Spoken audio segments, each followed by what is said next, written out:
Alhamdulillah, wassalatu wassalamu ala rasulillah. Inshallah, we'll be covering the history of Islam in America.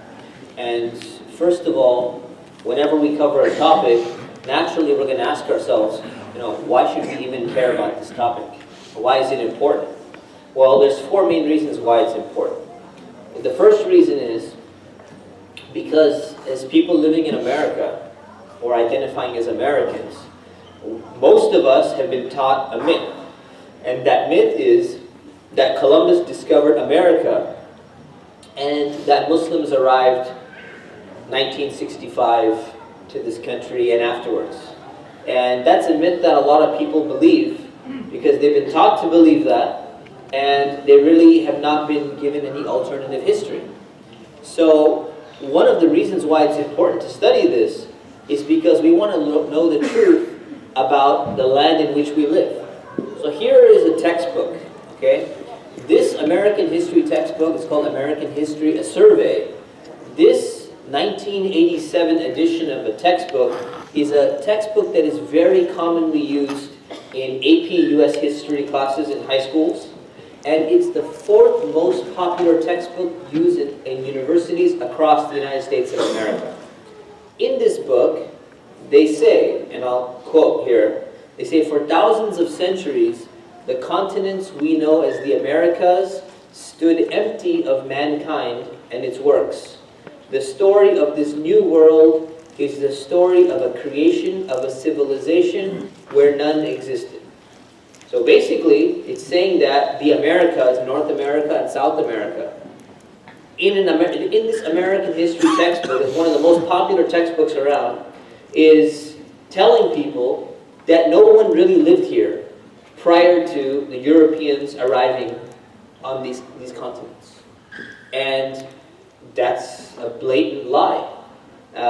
People are being taught that in 1492, what happened? Some of you learned this. 1492, Columbus what? Sailed the ocean blue. It rhymes. So it must be true, right? So that's what people are taught. And the reality is that Columbus did not discover America, because you cannot discover a country that's already inhabited. From a European worldview, he discovered it for Europe when they're trying to actually go and conquer it and take it over, but that's not discovery, right? But in reality, in 1492, what happened is that Columbus was discovered.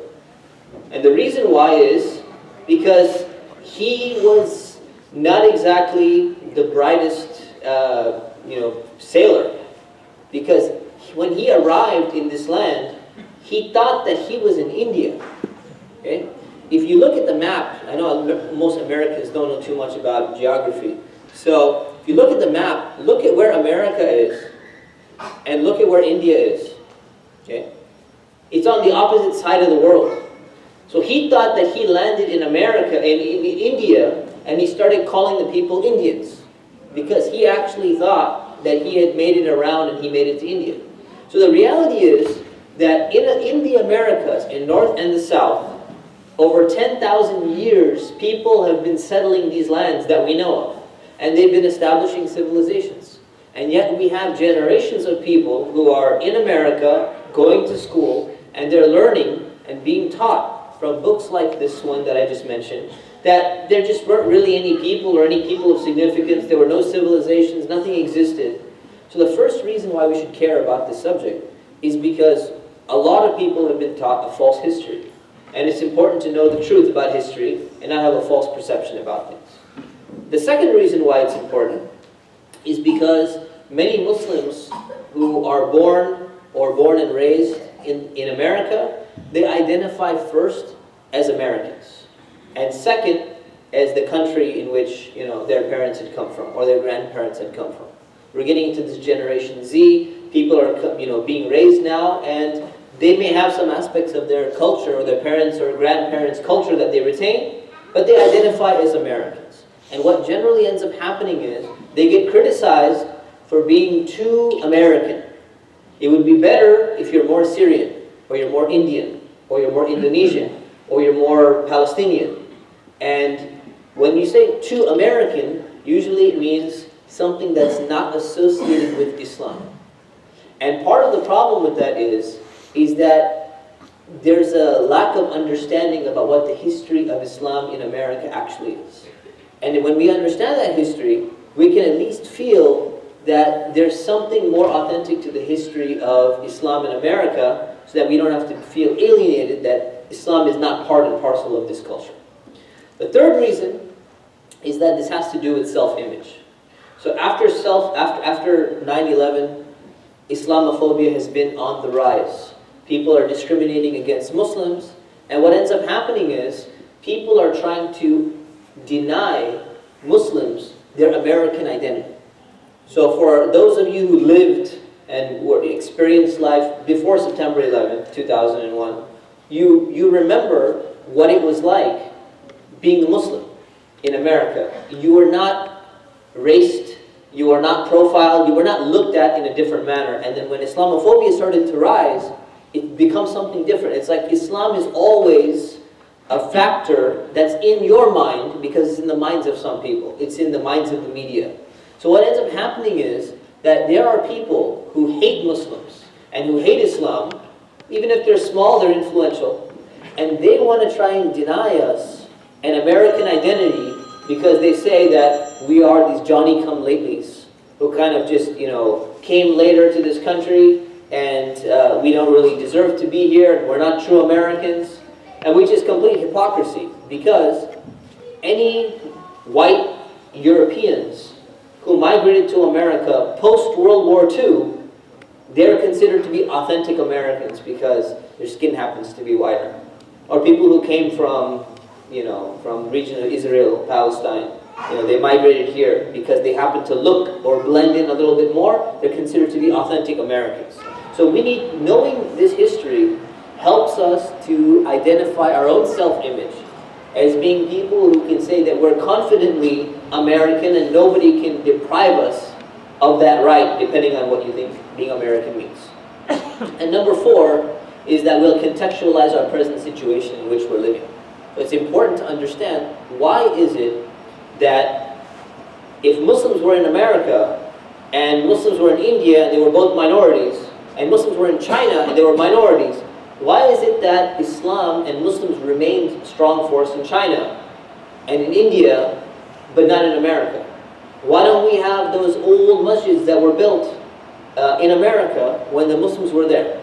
So it's important to learn all of that history, and that's what we're going to be covering. So we're going to talk about, in a summarized version of this talk, we're going to talk about how Muslims were in the Americas, North and South, before Columbus, with Columbus, and after Columbus, and how they participated and did different things. So let's begin, inshallah. So pre-Columbus, we have documented evidence of 3 Muslim voyages from the region of Andalusia.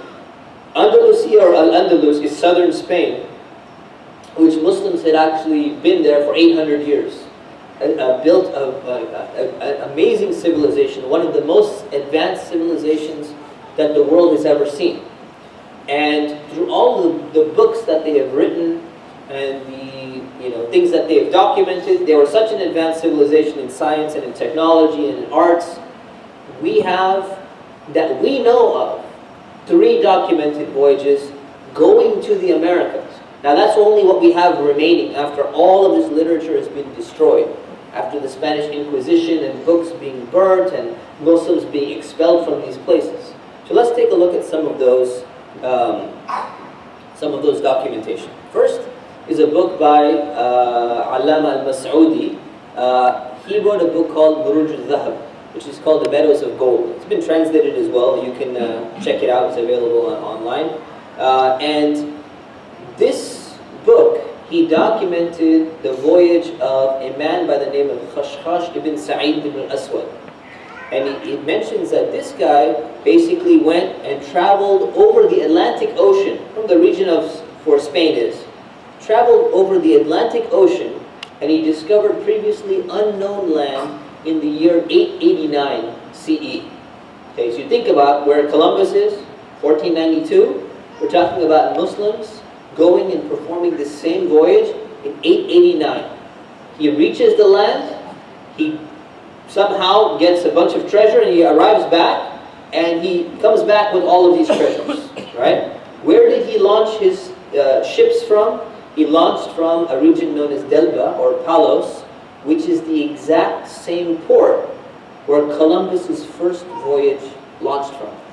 So Columbus, 889 to 1492, like 600 years later, is launching from the exact same port that Khashkhash ibn Sa'id was launching from, because Columbus is coming from Spain. And he's coming into Spain at the same time that the Muslims are being expelled from Spain, and then he's sailing out to the Americas. So it's documented exactly what happened. He wrote, he said, in the ocean of fogs, the ocean of fogs is known as the Atlantic. Because the Atlantic Ocean is there. By the way, just to review your geography here real quick, this is the Atlantic Ocean. Okay? I do this especially for American students, because the geography may not be that strong. So the Atlantic Ocean, this is Spain right here, right? Going to the Americas in this region. Okay? So he says, in the ocean of fogs, there are many curiosities which we have mentioned in detail in our Akhbar al-Zaman, on the basis of what we saw there. Adventurers who penetrated it on the risk of their life, some returning back safely, others perishing in the attempt. So what is Mas'udi saying? He's saying that there's a lot of documentation of different voyages that we know of Muslim sailors going and sailing across the Atlantic, right? If you're just sailing from here to like a little island, you're not going across the Atlantic. So they're going across the Atlantic, and then he says, the certain inhabitant of Cordoba, the city of Cordoba, his name was Khashkhash. He assembled a group of young men who were his his fellows in the land, and he went on a voyage on this ocean. After a long time, he returned back with a lot of wealth, and he says every Spanish person, meaning Spanish Muslim, they all know this story. Meaning that at the time, all of the Muslims who were living in Spain, they all know about this guy. We have forgotten about this guy. Other people have forgotten about this guy. But at the time, he was very well known. Everyone knew what he did. Everyone knew that he went across the Atlantic, and he became very popular. Another example is Ibn Farrukh. In 999, he went and landed in the Caribbean. Right? This area over here. He landed in the Caribbean, and he returned back. So second documented voyage that we have. Third documented voyage that we have is in a book documented by Muhammad al-Idrisi. If you look at al-Idrisi, was actually in Sicily, and in 1154, just so you know, Idris is a very important figure. In the year 1154, he produced this map of the world. And this was the most accurate map ever produced in the history of the world in pre-modern times. In fact, so much so, it inspired Christopher Columbus and Vasco da Gama on many of their voyages and expeditions because of this map, which was produced in 1154. There's one interesting thing about this map, is if you look very carefully, right, what you'll find is that right here, this is Europe over here. You can notice this is Spain, right? What's going on with this map? Upside down. It's upside down, right? It's upside down from our perspective. From Idrisi's perspective, it's exactly the way it's supposed to be. Because who said Europe is north and Africa is south?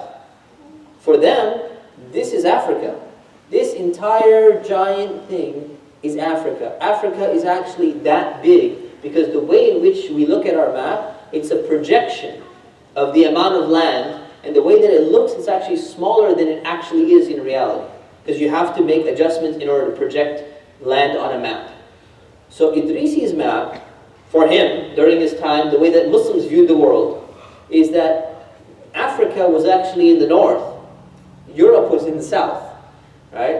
And who can argue with that, right? You can't say one is north, one is south. So he produced this map. Everyone was using this map at the time. And then he writes in one of his books, he says that 8 Muslims sailed from Lisbon. Lisbon is in Portugal. Portugal on this map is the corner of Spain. So 8 Muslims sailed from Lisbon westwards for 31 days. Okay, 31 days going all the way across. They landed on an unknown island. They were captured for 3 days. Okay, listen carefully to this story. After 3 days, a translator arrived who spoke Arabic, spoke to them, found out where they're coming from, who are they and everything, arranged for their release, and they were allowed to go back home to Portugal. What is strange about the story? Yeah. How is there an Arabic translator in the Americas? Right? The only way that can happen is if there's been sustained contact between the Muslim world, where they're speaking Arabic, and between the Americas. There's no way that someone can all of a sudden learn Arabic in a few days. Where did this translator come from?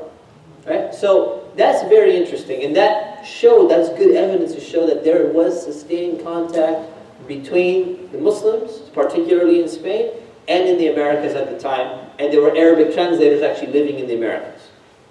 Then you have a detailed story. I'm not going to go into the details about that, but that's the summary of the story. Right? This is all documented. So you got 3 documented voyages that we have, and maybe dozens of them have been lost. Or they're sitting in a manuscript library somewhere waiting for someone to come and just edit these books and so people can actually read them. Most of the literature that Muslims had produced was either destroyed through wars, through Mongol invasions, through Spanish Inquisition, or it's still sitting in manuscript form and no one really has access to be able to read that. You need an expert to be able to read those documents, because you can't just pick up a manuscript and start reading it. It's a totally different script, different font. It's hard to decipher. So those are 3 voyages coming just from Muslim Spain, from Andalusia. Then you have the Mandinka voyages. Okay? So who are the Mandinka? Okay? The Mandinka are people from West Africa, particularly what we call Mali today. And Mali was a very powerful civilization, especially in the 14th century. 14th century means 1300 to 1399. So they had established their center at a city known as Timbuktu. It's one of the greatest civilizations ever produced. They had very important schools, Islamic universities called the Sankor Madrasa. The Sankor Madrasa had one of the largest libraries in the world. Right? This is all important history, because when we think of Africa, we're like, oh, Africa's always been backwards and there's not much education there and everything. No, Timbuktu, if you read its history, not only was it wealthy, it actually was a major center of learning that people used to go to, and there was a lot of knowledge there. Scholars would be produced there, scholars would go and visit there. So it's very important to understand that history. So Shahabuddin al-Umari, he's a scholar. He documents his meeting with the leader of the Mandinka. His name was Mansa Musa. And this is a rendering of what Mansa Musa might have looked like. These pictures are never accurate. I just thought it looked really cool, so I just put it in there anyways, right? Need something to show while I'm speaking. So this may have been kind of what Mansa Musa looked like. So Mansa Musa is basically one of the richest people who's ever lived in the world. There was so much wealth in Timbuktu that this guy decides to go to perform Hajj. So he's going to be traveling all the way from Mali, which is northwest Africa, right, below Morocco. And he's going to travel from there all the way to Mecca. Now think about that, through camels and caravans and all of that. It takes a long time. It's a large journey. So he decides that he's going to go and he's going to travel from that region, and he's going to go with his entire entourage of people, and they're going to travel all the way to Mecca. But he's so wealthy. There's so much gold coming out of this region, right, which is probably why people are really after conquering African countries. So many valuable resources there, that he goes and he loads up these camels full of gold. And while he's going towards Mecca, and when he performs his Hajj, on his way back, his whole company, thousands of people with him, they're spending so much money of gold that they actually caused inflation to occur in some places. So on their way back from Egypt, they spent so much gold that the price of gold actually dropped for 10 years just because of him passing through the region. So Shahabuddin al-Umari is in Egypt. He finally gets to meet this guy on the way back. He's returning back from Hajj. And he interviews him. He says, we've heard about you, but we don't really know much about you. Even the Muslims in Egypt didn't know so much about different parts because communication is minimal. So he said, I want to interview you. And this is in the 14th century. I want to know who you are and, what's your history and how did you get so wealthy? And he has this long, detailed history. Is how did you become the leader? So Mansa Musa, a very famous figure, you can read about him. He says, well, I'll tell you, how I became the king of my people, how I became the leader. He says that my elder brother, his name was Abu Bakari, meaning Abu Bakr, but they kind of modify it a little bit. So Abu Bakari was my elder brother, and he was very interested in crossing the Atlantic Ocean. So he put together 2 expeditions, full of ships, right? 2,400 ships that are going to be sailing all the way across the Atlantic to the other side, which is the Americas. So he had 2 different expeditions set up in the year 1310. And then he decided he's going to accompany one of these expeditions. When he went on that expedition himself, he never came back. This is the leader of his people, a very prosperous civilization, very well-known civilization. And he said, when he didn't come back, I ended up becoming the king. Right? So at that time, Shahabuddin al-Umari doesn't really care about so okay, his brother died. That's all you get from the story. No one's really interested in America because no one really cares, because America wasn't anything at the time. Right? If America was the same as Chile, today, people wouldn't care so much about it. Right? But because of what it is, they care. And we care because we're here. So, what's interesting is this is proof that there were voyages, again, crossing the Atlantic Ocean and going over there, and that's how the famous Mansa Musa got into power, because his brother went and sailed across the Atlantic and he never returned. What happened to him? We don't know. But what we will find out is that when we analyze the evidence that exists today in the writings, in the caves throughout South America and throughout North America, it gives us a clue about the fact that some of these people arrived and they stayed and they mixed with the people and they left behind language and they left behind things, and every day we're discovering more and more about these people who actually made it over here from these regions, from Spain, as well as the Mandinka coming from the Mali Empire. Okay? So there's a long quote, I'm going to skip the quote, but that's exactly what happened. So we have that evidence. So we have journeys coming from both these regions. And then we have linguistic evidence. So if you look at the linguistic evidence, you look in Brazil.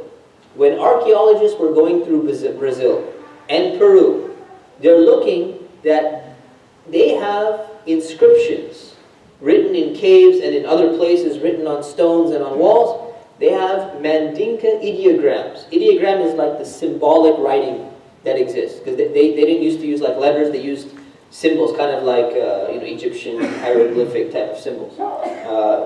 Sophisticated Chinese even till today. So they're finding the language of the Mandinka people in Brazil, in Peru, dating from the 14th century. So you only have 2 options here. Option number 1 is that the native people who happened to be living in South America at the time, their language somehow was just so close to the Mandinka language in West Africa, the Mali Empire, that it's just a pure coincidence that 2 random people who've never met before just happen to evolve the exact same type of language and the same type of writing system, and with the exact same words with the same meaning, which is a pretty difficult thing to believe. And the second option is that these people were making it, arriving there, establishing and interacting with the civilizations that existed in the Americas, and now we're discovering the fact that, hey, these people were there, they were writing, they were traveling around different regions, they were not just in one region, they were moving around throughout the Americas, and all of this was happening in the 14th century and later on 15th century, and they left behind all of these things that we can start to discover over a period of time.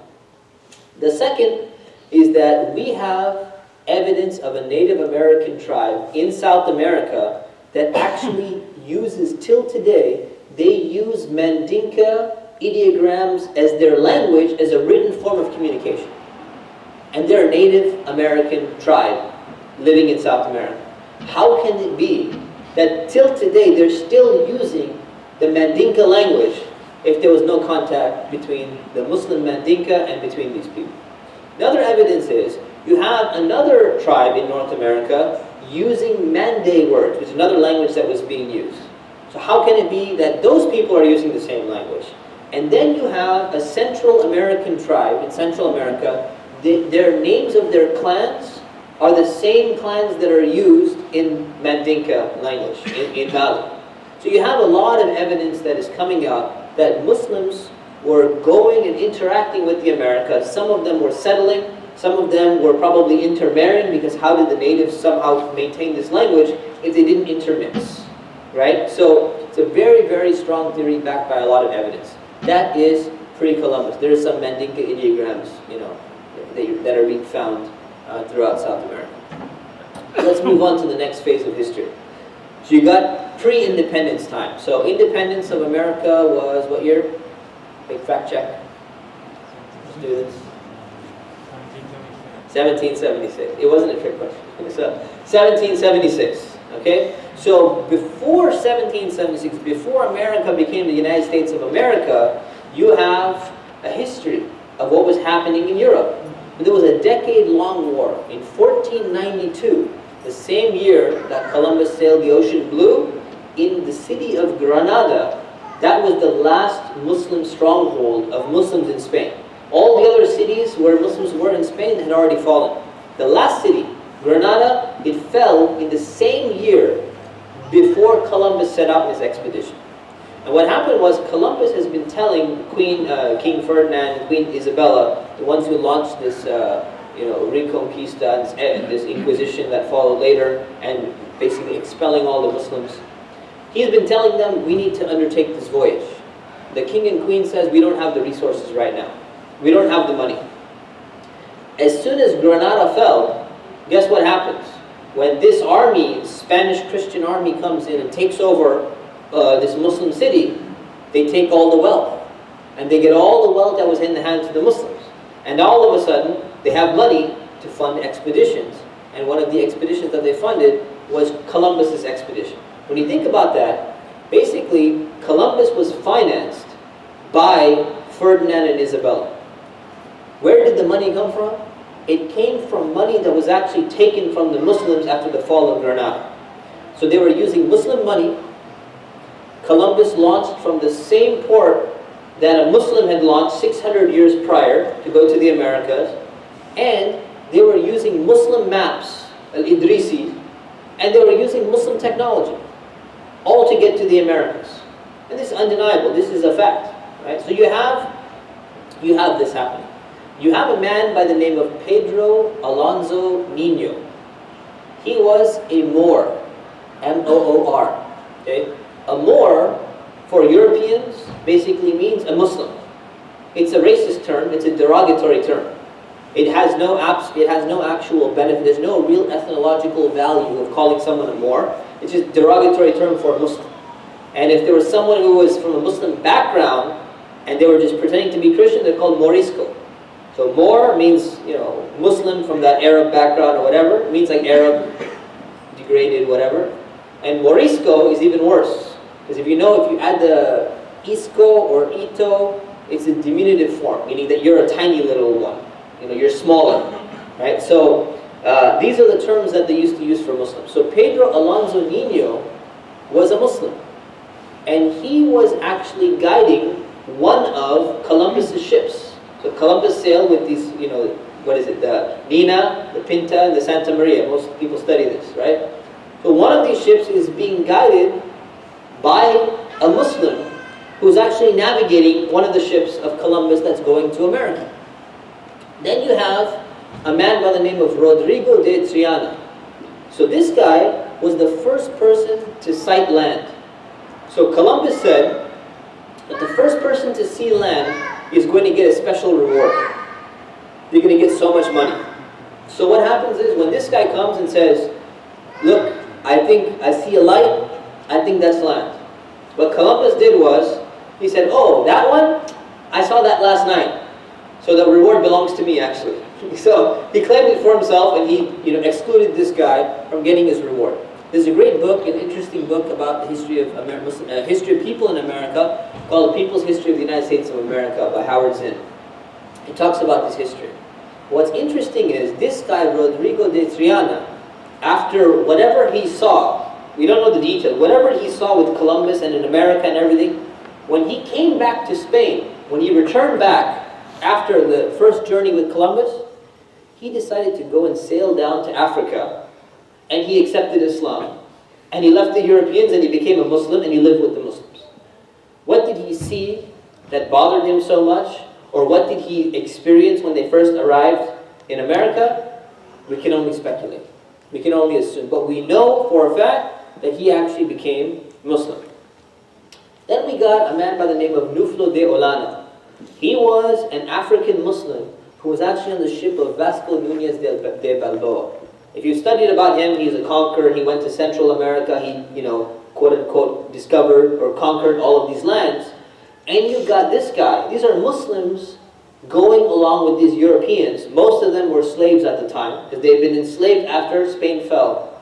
And they're going and utilizing the technology and the knowledge that they have of map making and ships and everything else to go and, quote unquote, explore America at the time for the Europeans.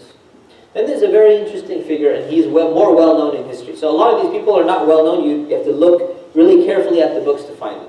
Someone who is more well-known is Estevanico. Okay, his name is Estevanico of Azamor. Estevanico, basically, Estevan means, anyone speak Spanish? Here? Anyone? No? Anyone know what Estevan means? What name is it? Estevan is Stephen. Very famous name, right? Stephen is a popular name. Estevanico means a little Stephen, like Moor and Morisco. Moor is Muslim, Morisco means little Muslim. So this guy's name is Estevanico. He's from an area or a city called Azamor. But that's not his real name. So if you look him up in history, you say, Estevanico. Oh, it looks like a Spanish explorer who went around America exploring. But his real name was Mustafa Umar. And he's actually born in Morocco. And he was from a city known as Azamor. Azamor was taken over by the Portuguese, and he ended up becoming a slave. So when he goes on this expedition, in 1527, he reaches Hispaniola, the island in the Americas. Does anyone know what Hispaniola is today? I heard it. Haiti? Okay, Haiti. So he goes and he arrives there, 1536. What happened was a hurricane came, destroyed their ship, and only 4 people survived. He becomes the leader of this group. They take from Florida, this is off the coast of Florida, they journey on foot from Florida all the way to Mexico City in 1536. Just think about how far that is, right? So he is known, till today, he's the discoverer of New Mexico. Discoverer, quote unquote. Because he's the first person who really went around, documented, mapped this place. So 1536, you ask, if you go to New Mexico, you ask them, who's responsible for kind of the founding of this state of New Mexico? Say Estevanico. Estevanico is actually Mustafa Umar, and he's a Muslim. And this is well documented, there's no conspiracy theory about this, right? So there's a research that's continuously coming on to find out what exactly happened to this guy. There's a few theories, but there's one scholar, he's not a Muslim, okay? His name is Juan Francisco Maura. In 2002, he wrote a book, and he said that Estevanico was not actually killed. So some people say, oh, well, he was, going around and some Native Americans, Indians, right? They came and they killed him. They're saying, no, that's not really that doesn't look like what really happened. So he comes out with a different idea. He says, no, the reality is that him and his friends were so sick and tired of being under the small European rule as slaves that they decided to fake their own death so that they could gain freedom from slavery. And they went and they lived with the native tribes. They actually tried to spread the religion of Islam to them, and they intermarried with them, and from there we don't know the rest of the story. Now you can just imagine, did this guy make da'wah to an entire tribe? Did some of the tribe's people actually accept Islam? Because he's a practicing Muslim. He's praying. People know that this is a guy who's a Muslim and he remains a Muslim. So he's sitting there very early on, pre-independence, before America has even become America. All documented. Then you have Turks in America. So people from Turkey, you have the Ottoman Empire, a very powerful empire still at the time. Europe is slowly coming up. The Ottoman Empire was the power at the time, 15th century, 14th century. So there's a lot of evidence of Turks being in America as well. So you have silk and textile workers in Cuba and in Florida arriving in the Americas from the 16th century. In fact, Jamestown, Virginia was the first English colony where, the English, the British today, England, they actually went and had their first colony in Jamestown. It's a well-known city, it's a famous city. So in Jamestown, in the year 1631, the colony of Jamestown passed a law prohibiting the further importation of Turks and infidels. Okay? What an infidel, right? So what Turk means, Turk is a word that Europeans use for Muslims. So Muslims are Turks. This is the religion of the Turks. Right? Because that's the way they understand things. Because the Ottoman Empire was prevalent at the time. And the infidels refers to, in case they're not Turkish, but there's someone that resembles something like Islam, these are infidels, we don't want them in our land. 1631. What does that mean? That means that there were so many Muslims in Jamestown that they were taking the jobs away from the people of Jamestown and said, these people are taking our jobs. Sounds similar, right? To what's happening today. These people are taking our jobs. 1631, they pass a law, we don't want any Muslims in our land anymore. Now, why would you need a law unless there's a lot of Muslims living in that land? Meaning that there's a lot of Muslims in Jamestown, 1631. And the names, see, the British are good at doing one thing, or the English they're very good at documentation. Ottomans were known for being very good documenters, and the English are known for being good at documenting everything. You can go back and look at all the records, who was on the ship. Even now you can go back and look at some of the ships, you'll find everyone's name who was on the different ships that were sailing. So they had preserved the names of all the indentured servants, not slaves. The indentured servants who had come to work in the Americas, and they had their names. So if you look at the list of names, you can still see till today. You have the names there. Mehmet the Turk, Ahmed the Turk, Joseph the Armenian. Armenian coming from the Ottoman Empire. Sayyan Turk. Right? All of these names are Muslim names. Documentation that they're there, they're Muslim, we know where they're coming from, we know what they're doing, we know their profession, and we know that these white colonists are getting upset because they want to keep their own jobs and maintain dominance over that region. You have two documents in addition from 1652 documenting the existence of a lot of Muslims or Turks in that region as well. So that's pre-independence as well. Moving on to post-independence. Okay? In 1790, before we get to this guy, in 1790, you have Moroccans who petitioned Congress and the President of the United States of America, who was John Adams. Right, so which president was he? Second president, right? The second president after George Washington. 1790, the Muslims, Muslim Moroccans living in America, petitioned the president, and they're saying, we're being mistreated because we're Muslim. And we're tired of this discrimination. And you guys are a new country, and you need to do something about it. So John Adams enacted a law. You can research this law. It's called the More Sundry Act. And in the More Sundry Act, they wrote one statement addressing this, and they said, there should be no enmity against any Musulman. Musulman is still the term that, Indian Muslims use and everything. So he's saying that there should be a level of tolerance and respect towards people who are coming from the Muslim faith. People who are Muslims. This is John Adams, and then afterwards, Thomas Jefferson, he comes with something very similar as well. Unfortunately, we've lost the rest of the documentation about these people. So we don't have evidence on what happened to these people, and after their petition, after the response, what happened to them, we don't know. But we know that they were there 1790. Then you have a guy by the name of Ayuba Suleiman Diallo. He was captured in Gambia in the year 1731. He was very educated, so he earned his freedom because they've never really encountered educated slaves before, except from the Muslim lands. The Muslims were very educated at the time. Like I said, Mali, Timbuktu, these were centers of learning. So he earns his freedom. He goes and he meets King George II. And this guy is very significant. He writes 3 copies of the Quran from memory, and he's keeping these preserved.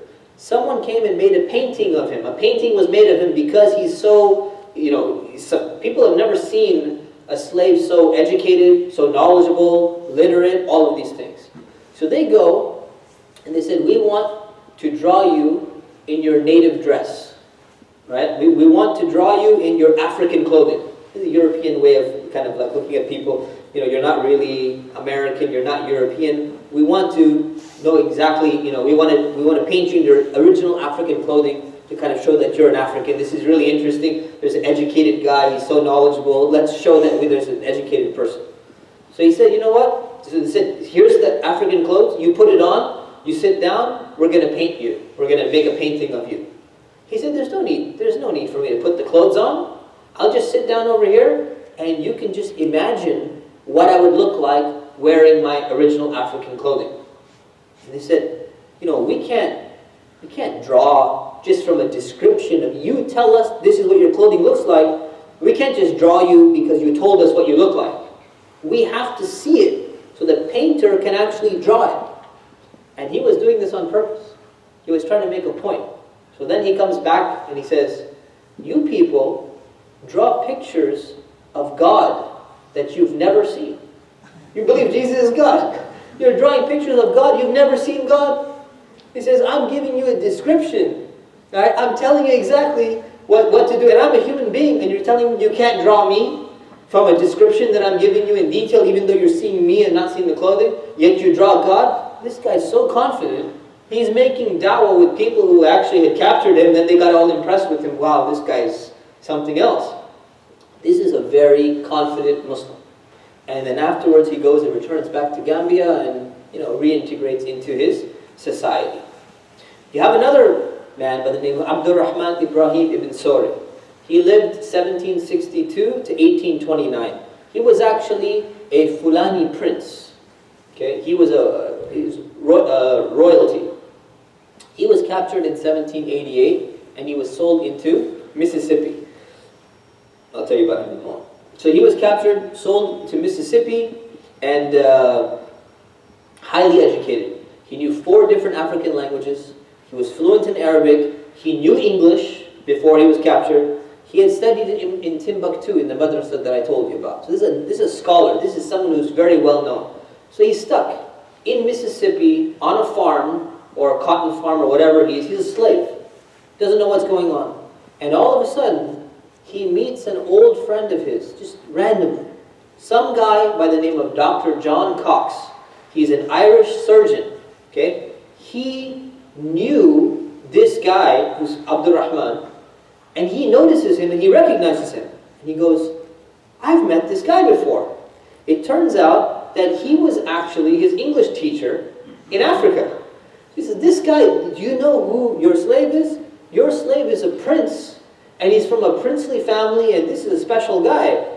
So he goes to his slave master, and he tells him, the guy you own right now is actually a prince. And the person who owned him was a man by the name of Thomas Foster. So Thomas Foster starts calling him prince, keeps him as a slave, doesn't want to sell him, makes him labor on a cotton plantation for 38 years in Mississippi. And finally, after all that time, in 1826, Abdurrahman was able to write to his family. He finally found out who his family was. He wrote a letter, and he's trying to get it to his family somehow. A local reporter in that area got interested. So he took that letter, and he sent it to the senator of the state. The senator of the state looked at it, and he goes, this is something strange. They sent it to the U.S. consulate of Morocco. And when it got to Morocco, the Sultan of Morocco said, wait a minute, you guys have captured a very important prince, and he's sitting working on a cotton plantation? This is unacceptable, because Morocco and America had very good relationships in the founding of America. So he says, no, we're going to release this guy. We have to release this guy.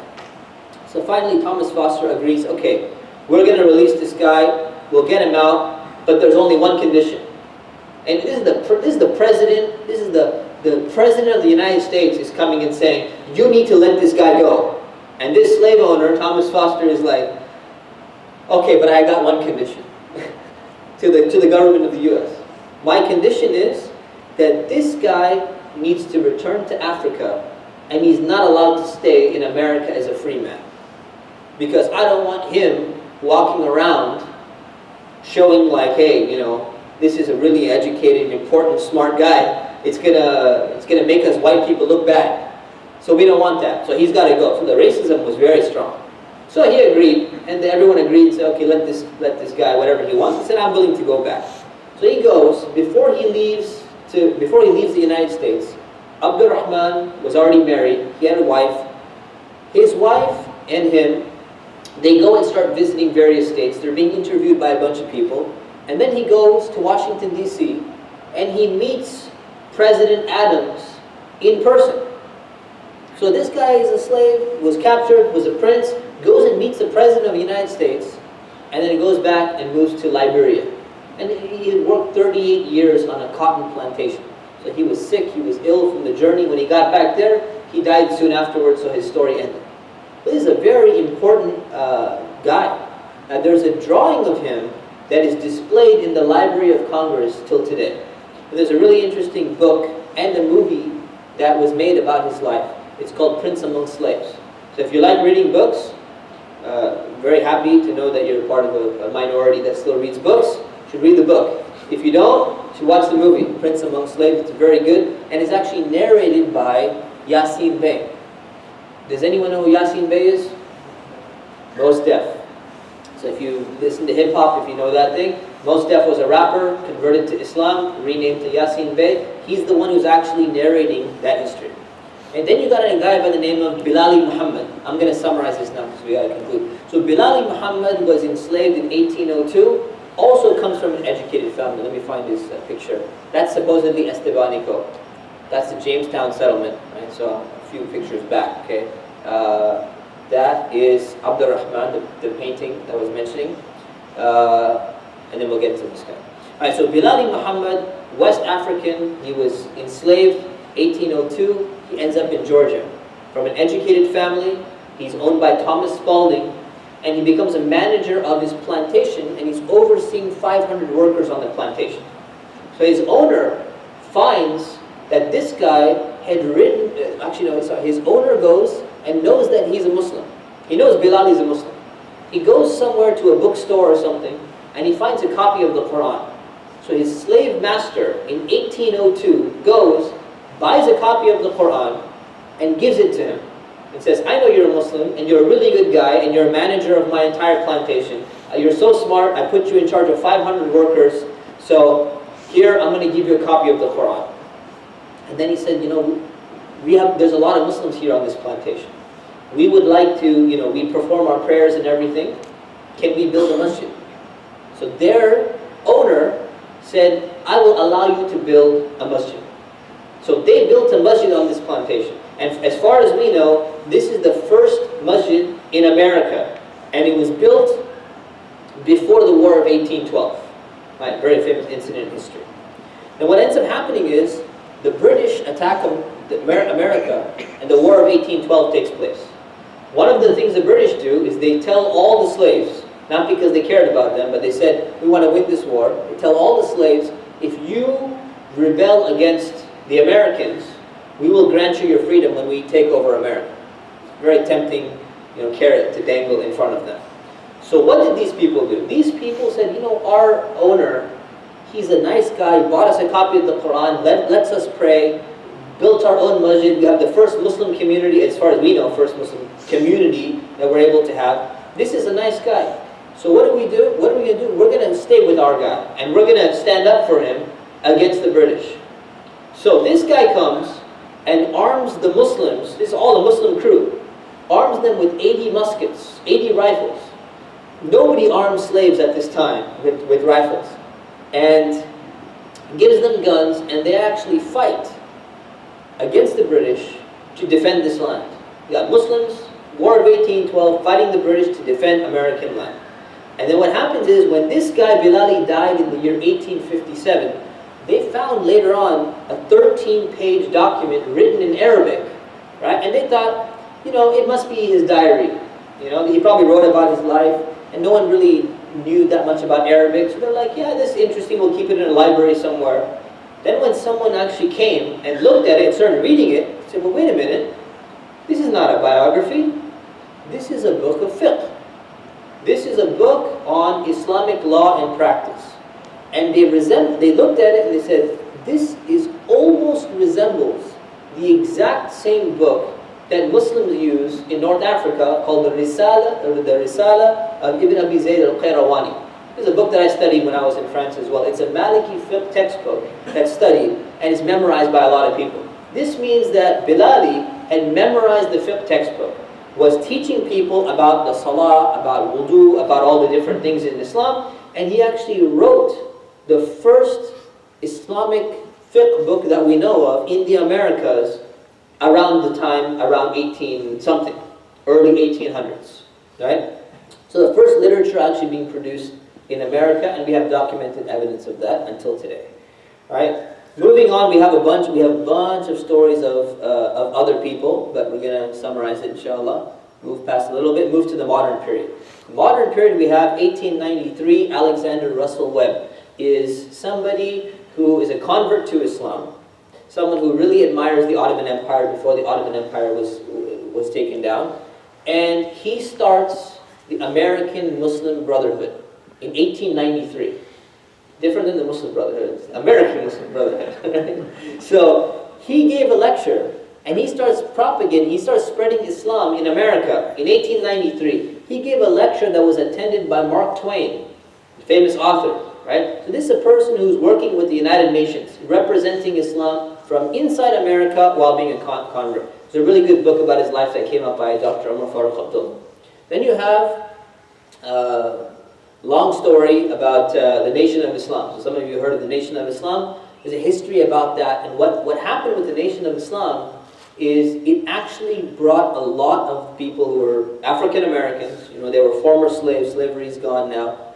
It brought them into identifying as a Muslim identity. This is your roots, this is where you go back to. Even though it was, it's not really Islam, because they believe that he's a prophet and all that stuff. But it brought them an identity, and what it did was it reestablished a lot of African Americans, people's identity as being Muslims, and then from there you have Malcolm X, and you have the son of Elijah Muhammad actually comes and brings all these people back into Islam, and that's why you have African American Islam actually having a very strong foundation within this community.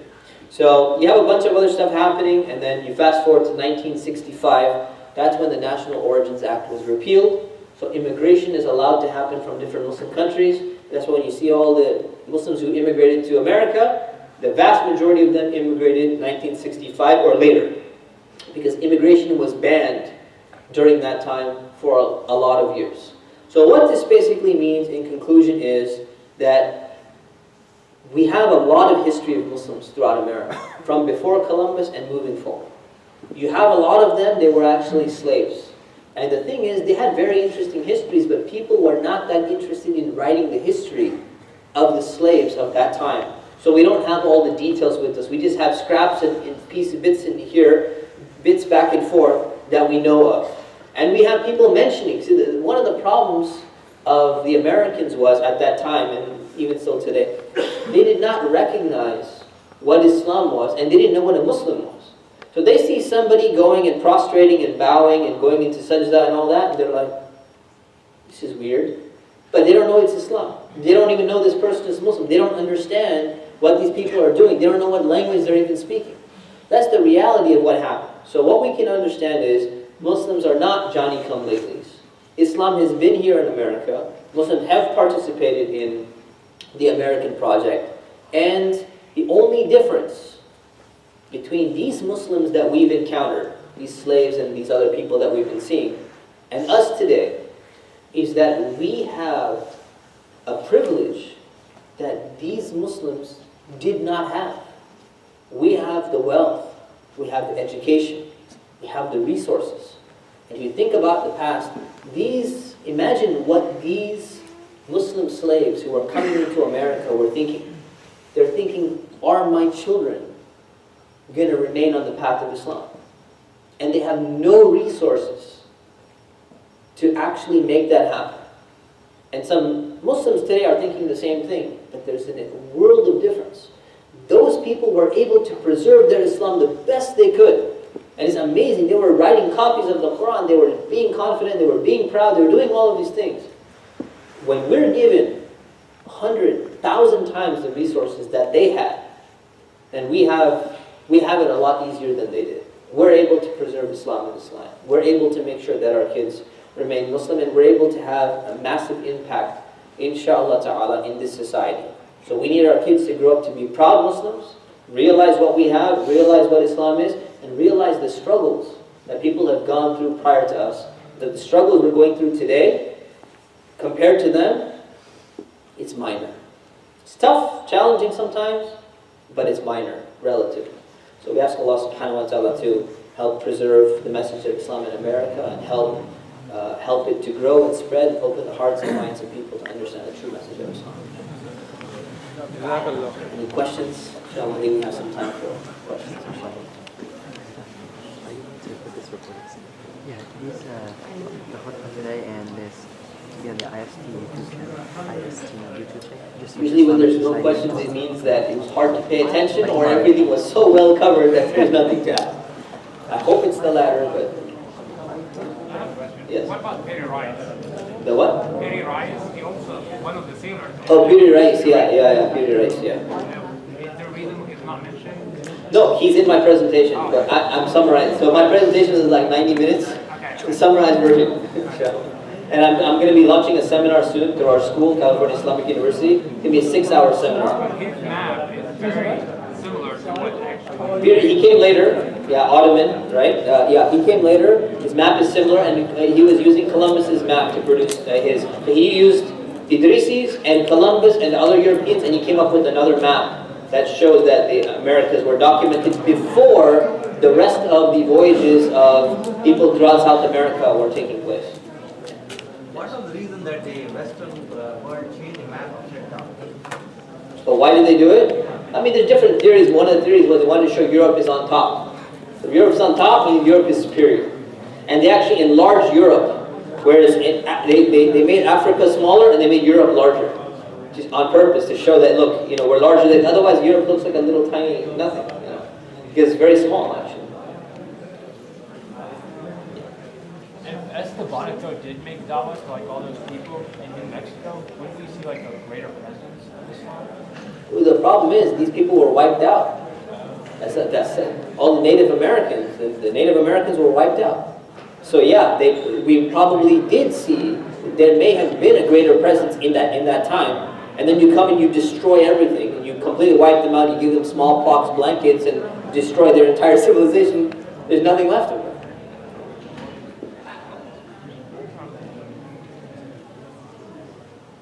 Anything else? Alright, subhanakallahumma wa bihamdika, astaghfirukallah wa atubu ilayk. It's been a pleasure visiting you all in Tulsa here, inshallah.